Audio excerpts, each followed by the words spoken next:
Hi, today we are talking about hegemony, what it means, its characteristics, and why it matters.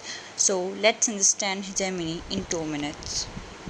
So, starting with the introduction and the meaning of hegemony, it is a concept developed by Antonio Gramsci in his prison notebooks in the 1920s and 30s.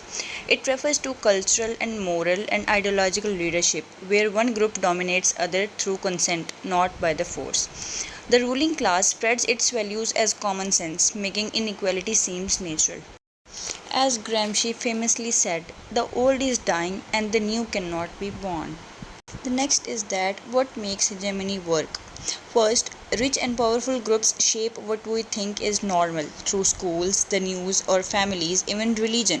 Secondly, power is not just about money or the army, it's also about culture and ideas. And on the third point, most people follow along not because someone forces them, but because it just feels natural.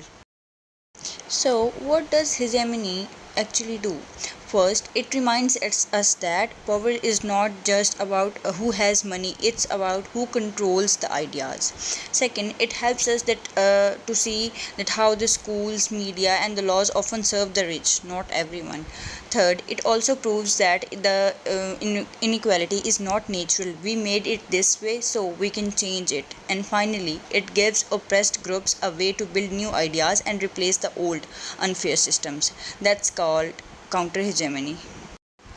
A few other thinkers also added to this idea. For example, Louis Althusser, he said that the schools and media shape our beliefs without us even noticing. And then there is Locke and Murphy. They linked hegemony to democracy and social change.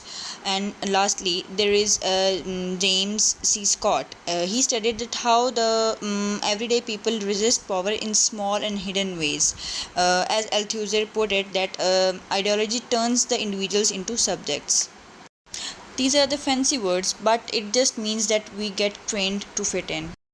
So, in conclusion, we can say that hegemony explains that how people in charge does not rule by bullying; they rule by getting everyone else to agree with their ways of thinking. So, as I have explained, that this is cultural consent. Next, I have explained some other thinkers who also add to this concept or idea.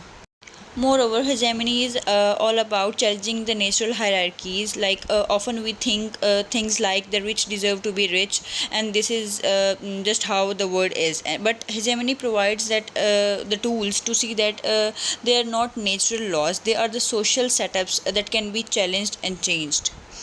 And also that this is the solution. It means that creating new ways of looking at the world that favor fairness and justice, and by building a different story about how society should work, people can eventually replace an unfair system with a better one.